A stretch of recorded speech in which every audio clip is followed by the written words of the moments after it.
हिंदुस्तान और पाकिस्तान की वसी और इस सरहदों के बीच चोलिस्तान का रेगिस्तान फैला हुआ है। ये वो सरजमीन है जहाँ वक्त किसी ठहरे हुए समंदर की मानिंद साकित है। यहाँ तारीख किताबों में नहीं, पत्थरों में कैद है, और हवाएं उन कहानियों को गुनगुनाती हैं जिन्हें शहरों ने कब कब भुला दिया। इन्हीं रेगिस्तानी हवाओं के बीच दुनिया से अलग थलग एक वीरान किला खड़ा है। एक ऐसा किला जिसका नाम तक अब लोग भूलने लगे हैं। किला रूपगढ़। सरकारी कागजों के मुताबिक ये बस एक खंडर है, एक ऐसी इमारत जिसे खतरनाक करार देकर इसमें दाखिल होना मना है।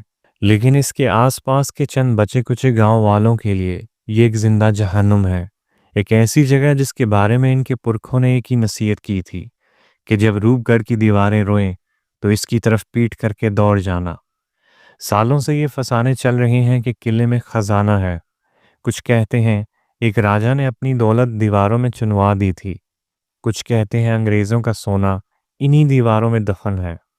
लेकिन वो ये नहीं जानते कि रूपगढ़ का खजाना सोना चांदी नहीं था। ये कहानी है रूपगढ़ की इन्हीं रोती हुई दीवारों की। डॉक्टर अर्जुन सिंह एक ऐसा इंसान था जिसके लिए दुनिया नंबर्स, डेटा, फैक्ट्स और फिगर्स से चलती है।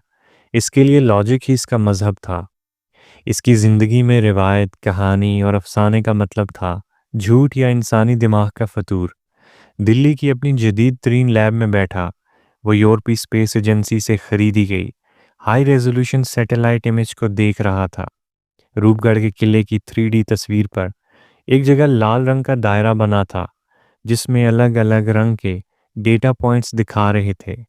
सर ये देखिए, इसके जूनियर असिस्टेंट रॉबिन ने पुरजोश अंदाज में कहा। थर्मल और स्पेक्ट्रल एनालिसिस दोनों इसे कंफर्म कर रहे हैं। ये जो मादनी ज़खायर हैं ये आम नहीं हैं, ये नायाब ज़मीनी अनासिर हैं। सर अगर हमारी रिपोर्ट सही है तो ये एक $multi-million की दरियाफ्त हो सकती है, हिंदुस्तान की अब तक की सबसे बड़ी दरियाफ्त। अर्जुन ने एक फातिहाना मुस्कुराहट के साथ स्क्रीन को देखा।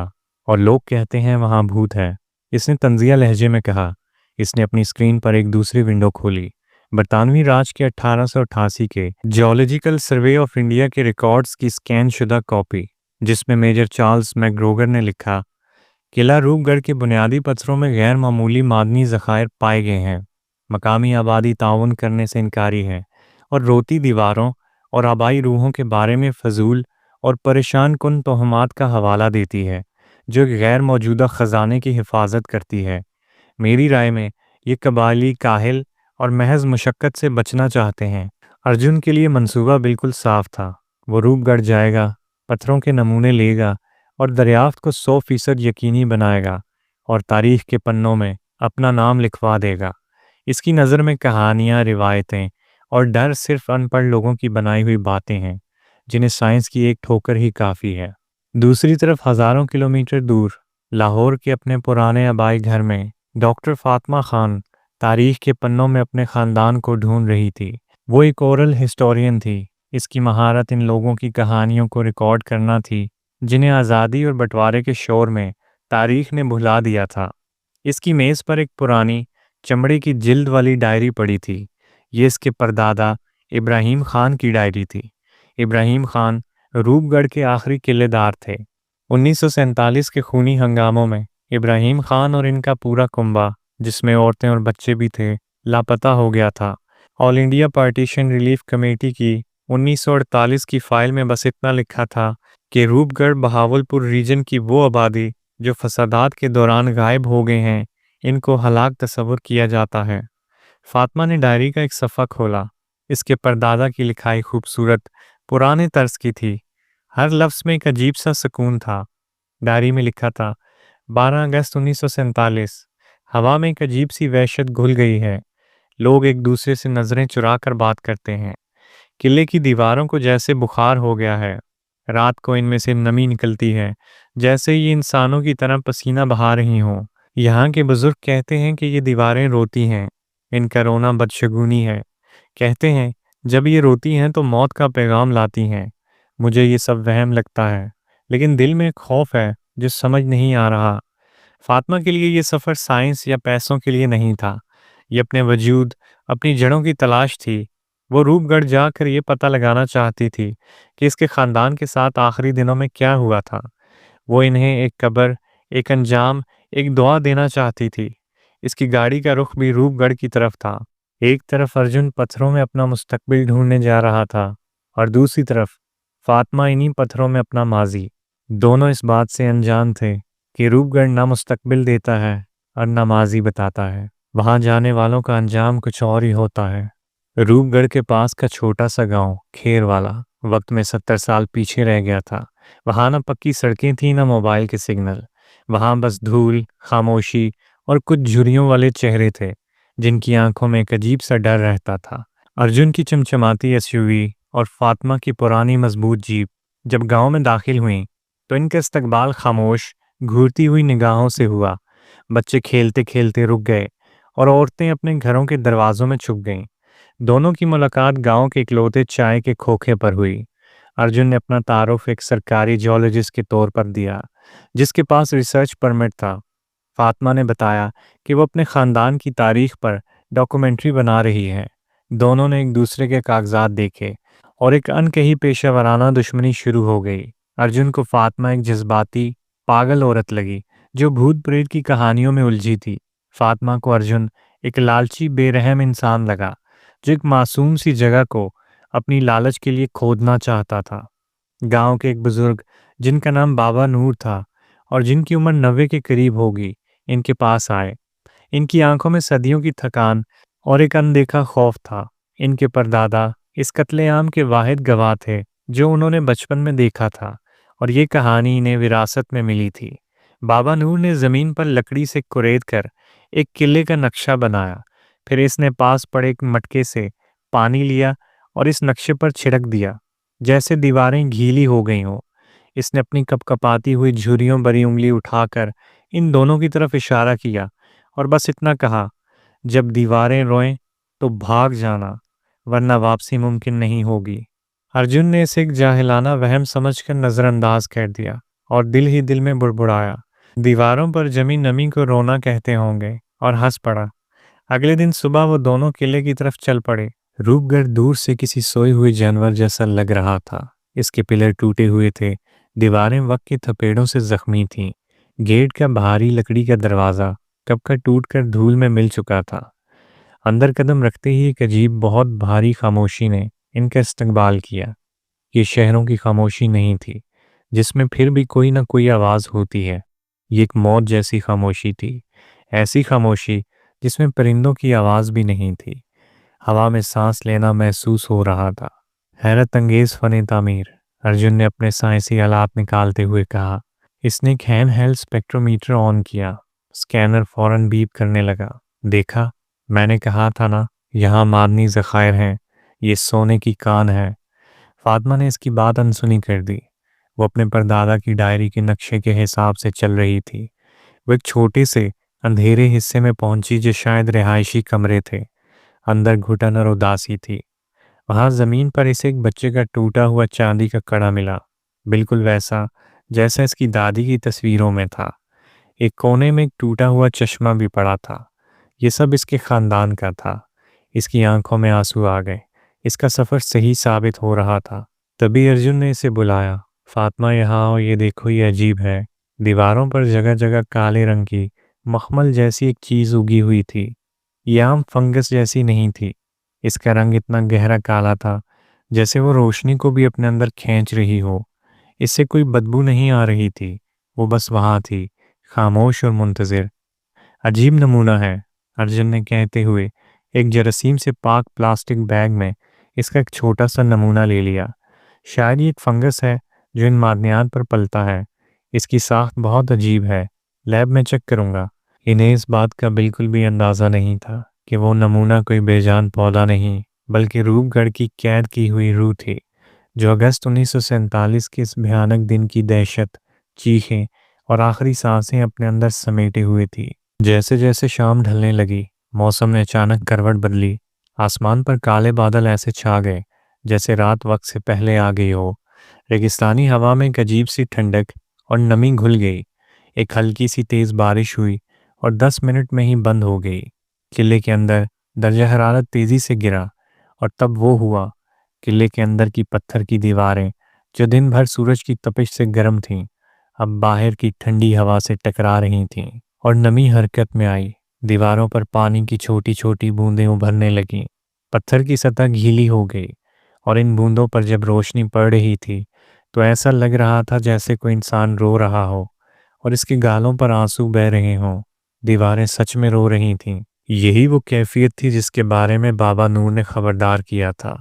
जैसे ही दीवारों पर नमी और ठंडक छाई, इन पर लगी काली फंगस ने हवा में लाखों करोड़ों नजर न आने वाले जर्रे छोड़ना शुरू कर दिए। ये जर्रे जहरीले नहीं थे, बल्कि इससे कई ज्यादा खतरनाक थे।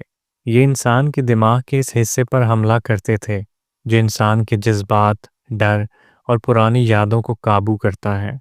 अर्जुन और फातिमा इस वक्त किले के एक बंद कमरे में थे, जो शायद अनाज का गोदाम रहा होगा। उन्होंने इस हवा में सांस ली और इनकी दुनिया बदल गई। पहले अर्जुन को चक्कर आया, वो जमीन पर गिर गया, इसकी सांस उखड़ने लगी। एक पल के लिए वो डॉक्टर अर्जुन सिंह 35 साल का एक कामयाब साइंसदान नहीं था। वो एक 8 साल का लड़का था जिसका नाम शायद शफी था, और वो अनाज की एक बड़ी सी लकड़ी के संदूक में सांस रोके छुपा हुआ था। वो गंदम के दानों और उसकी महक को महसूस कर सकता था। बाहर से आदमियों के कहकहों, गालियों और भारी जूतों की आवाजें आ रही थीं। आवाजें करीब आ रही थीं। इसके छोटे से दिल में मौत का वो खौफ उठा जो एक बच्चा महसूस कर सकता है। वो अपनी माँ को पुकारना चाहता था, लेकिन इसके हलक से आवाज नहीं निकली। संदूक के सुराख से इसे रोशनी की एक लकीर नजर आ रही थी और दो भारी बूट इसके बिल्कुल सामने आकर रुके। यह सांस ठीक 30 सेकंड तक रहा, फिर अचानक सब गायब हो गया। अर्जुन पसीने में भीगा हुआ उठा। पैनिक अटैक, शायद यहाँ यहाँ ऑक्सीजन कम है, इसने खुद को तसल्ली दी। इसकी आवाज कांप रही थी, लेकिन तभी इसने फातिमा को देखा। वो दीवार से पीठ लगाए खड़ी थी, इसकी आंखें खौफ से फैली हुई थीं, वो कांप रही थी। दरवाजा दरवाजा तोड़ रहे हैं वो लोग, वो धीरे से बुड़बुड़ाई। भारी है, मैं रोक नहीं पा रही। फातिमा ने अभी अभी एक औरत की जिंदगी के आखिरी लम्हे जिए थे। इसने महसूस किया था कि कैसे वो एक भारी लकड़ी के दरवाजे पर अपना पूरा वजन डालकर इसे बंद रखने की कोशिश कर रही थी। इसने लकड़ी के टूटने की आवाज को, अपने हाथों में चुभती किरचियों को और इस उम्मीद के टूटने की हिम्मत को महसूस किया था कि जब दरवाजे के उस पार एक तलवार की नोक अंदर घुसी। आखिरी चीज जो इसने महसूस की वो एक तेज धार ठंडा लोहा था जो इसके जिस्म के आर पार हो गया। फातिमा ने अपनी डायरी की पढ़ी हुई एक लाइन याद की। इसके परदादा ने लिखा था, जैनब ने आंगन का दरवाज़ा बड़ी हिम्मत से रोका। इसके रोंगटे खड़े हो गए। ये इसका तस्वुर नहीं था, ये हकीकत थी। अर्जुन, वो कांपती हुई आवाज़ में बोली, ये जगह ठीक नहीं है, हमें यहाँ से अभी निकलना होगा। बाबा नूर सही कह रहे थे। ये दीवारें रो नहीं रहीं, ये अपने अंदर कैद यादों को उगल रही हैं। हमें इन लोगों की मौत को महसूस कर रहे हैं जो यहाँ मरे थे। फातिमा, होश में आओ, ये सब तुम्हारा वहम है। तुम कुछ ज्यादा ही सोच रही हो। हम दोनों बुरी तरह थके हुए हैं, इसीलिए हमें अजीबोगरीब चीजें महसूस हो रही हैं। हो सकता है ये इस फंगस में कोई नशा हो जिसकी वजह से हमें ये सब नजर आ रहा है। कभी कभी ऐसा होता है कि दो लोग एक ही साथ एक जैसा वहम देखने लगते हैं। फिक्र मत करो, हम सुबह होते ही यहाँ से निकल जाएंगे। अभी बाहर तूफान है, हम कहीं नहीं जा सकते। लेकिन किस्मत को कुछ और ही मंजूर था। बाहर बादल जोरदार गरजे और बारिश तेज हो गई। एक भयानक रेगिस्तानी तूफान शुरू हो चुका था। वो रात भर के लिए इस किले में, इस जिंदा कब्रिस्तान में कैद हो चुके थे और दीवारों का रोना अभी शुरू ही हुआ था। रात जैसे जैसे गहरी होती गई, किले के अंदर दहशत का मंजर बढ़ता गया। दीवारों से बहती नमी ने फंगस को पूरी तरह पिघला दिया। अब वो 30 सेकंड के धमाके नहीं थे, अब वो एक मुसलसल हमला था। इनके दिमागों पर दर्जनों मरती हुई यादों का एक कत्लेआम हो रहा था। अर्जुन एक कोने में बैठा था, अपने सर को दोनों हाथों से पकड़े हुए। वो अपने दिमाग को कंट्रोल करने की कोशिश कर रहा था, लेकिन नाकाम हो रहा था। एक पल वो एक किसान होता जिसे दीवार के साथ खड़ा करके गोली मारी जा रही थी और वो अपने सीने में उठते तेज दर्द को महसूस करता। अगले ही पल वो एक बुढ़िया होता जो अपने घर को जलते देखकर दम तोड़ रही थी और धुएं से इसकी सांसें रुकने लगी थीं। इसे सीने में उठता दर्द, जिस्म में घुसती गोलियां, आग की तपिश, हर चीज, हर मौत बिल्कुल हकीकत लग रही थी। इसका साइंसी दिमाग जो हर चीज में लॉजिक ढूंढता था अब टूट रहा था। हकीकत और वहम के बीच की दीवार गिर चुकी थी। फातिमा की हालत और भी बुरी थी, क्योंकि ये सिर्फ मौत की यादें नहीं थीं, ये इसके अपने ख़ानदान की यादें थीं। वो बार बार अपनी परदादी की चीखें सुनती, अपने चचाजाद भाइयों की मौत को जीती। हर मौत एक नया जख्म दे रही थी। ये एक ऐसी जहनी अजियत थी जिसे बयां करना नामुमकिन था। दहशत अपनी इंतहा पर तब पहुंची जब अर्जुन अचानक उठ खड़ा हुआ। इसकी आंखें पूरी तरह लाल थीं, लेकिन इनमें खौफ नहीं, वहशत थी। इसके चेहरे पर एक जालिमाना मुस्कुराहट थी। इस पल फंगस ने इसे एक कातिल की याद से जोड़ दिया था, और वो उसे इसकी आंखों से देख रहा था, जिसके हाथ में खून से लथपथ तलवार थी और दिमाग में सिर्फ नफरत भरी थी। इसकी नज़र फातिमा पर पड़ी, और एक पल के लिए इसने फातिमा को नहीं, बल्कि एक शिकार को देखा, एक औरत जिसे मौत के घाट उतारना था। तुम अभी तक जिंदा हो? इसके मुंह से एक ऐसी आवाज़ निकली जिसकी अपनी नहीं थी, भारी, वहशी और अनजान। फातिमा की रूह कांप गई। वो चीख पड़ी। ये फंगस इन्हें माजी नहीं दिखा रही थी, बल्कि ये इन्हें माजी का हिस्सा बना रही थी। ये इन्हें एक दूसरे के खिलाफ कर रही थी। 1947 की इस वहशत को, इस नफरत को इस कमरे में दोबारा जिंदा कर रही थी। अर्जुन अपने ही जिस्म में कैदी की तरह था। इसके अंदर का डॉक्टर इस वहशी पर हावी होने की कोशिश कर रहा था। इसने अपने हाथ से दीवार पर जोर से मुक्का मारा। पत्थर से टकराने पर इसकी हड्डियों में उठे तेज दर्द की लहर ने इसे एक पल के लिए होश में वापस लाया। फातिमा भागो, मुझसे दूर रहो, वो चिल्लाया। इसकी अपनी आवाज़ लौटी। इसी कश्मकश में फातिमा ने अपने परदादा की डायरी उठाई, जिसके बैग से निकलकर ज़मीन पर गिर गई थी। तूफान की हवा से इसके पन्ने पलट रहे थे। इसका आखिरी सफ़ा खुला हुआ था। इब्राहिम खान ने अपनी मौत से ठीक पहले, शायद कुछ मिनट पहले, कपकपाते हाथों से लिखा था, ये दीवारें जहरीले आंसू रोती हैं, हवा भारी हो जाती है, सांस लेना मुश्किल है, दिमाग काम नहीं करता, लेकिन आग आग के पास इस हवा का असर कम हो जाता है। आग शायद इस बदरू हवा को साफ कर देती है। एक उम्मीद की किरण चमकी, एक आखिरी रास्ता। आग, फातिमा चिल्लाई, अर्जुन हमें आग जलानी होगी। अर्जुन, जो अभी तक अपने जहन में इस कातिल की वहशत से लड़ रहा था, इसने फातिमा की तरफ देखा। तभी इसके साइंसदान वाले दिमाग ने काम करना शुरू किया। इसे ख्याल आया कि हवा में जो कुछ भी फैला हुआ है, इसे सिर्फ आग की गर्मी ही ख़त्म कर सकती है। यह ख्याल अजीब ज़रूर था, लेकिन इस वक्त यही एक हल नज़र आ रहा था। लेकिन जलाने के लिए था ही क्या? किले में सिर्फ पत्थर, धूल और नमी थी। फातिमा ने गहरा सांस लिया। इसने इस डायरी को देखा, जिसके लिए इसने ये लंबा मुश्किल सफ़र किया था, अपने ख़ानदान का आखिरी निशान। फिर इसने अर्जुन को देखा, जो अपनी ही रूह से जंग लड़ रहा था। इसने फैसला कर लिया, ये सिर्फ कागज़ हैं। फातिमा की आवाज़ में एक फौलादी कुव्वत थी। मेरा ख़ानदान इन कागज़ों में नहीं, मेरी यादों में ज़िंदा है। उसने डायरी के सफ़े फाड़ने शुरू किए। हमें ज़िंदा रहने के लिए इसको जलाना होगा। इसने अपने बैग से लाइटर निकाला और डायरी के पन्नों को आग लगा दी। आग के शोले इस अंधेरे कमरे में नाच उठे। गर्म हवा का एक छोटा सा घेरा इनके आसपास बन गया, और जैसे जैसे आग बढ़ी, इनके दिमागों पर होता हमला कम होने लगा। यादों का शोर धीमा पड़ गया। ये एक छोटा सा महफूज दायरा था। इस आग को जिंदा रखने के लिए फातिमा ने अपने रिसर्च पेपर्स, अपने नोट्स, इसके बैग में जो कुछ भी था, सब इसने आग में झोंक दिया। ये एक कुर्बानी थी, अपने माजी को जलाकर अपने आज को बचाने की कुर्बानी। हाथ में जलते हुए कागजों की मशल बनाकर वो किले के दरवाजे की तरफ दौड़े। हर कदम पर इन्हें इस आग को जिंदा रखना था। आखिरकार वो टूटे हुए गेट से बाहर निकले, और सुबह की पहली किरण ने इनका इस्तकबाल किया, जैसे एक लंबी काली रात के बाद जिंदगी लौटी हो। तूफान थम चुका था। सूरज निकलने पर किले की दीवारें सूख चुकी थीं। इनका रोना बंद हो गया था। फंगस दोबारा अपनी खामोश इंतजार की हालत में चली गई थी। अर्जुन और फातिमा ने पीछे मुड़कर इस किले को देखा।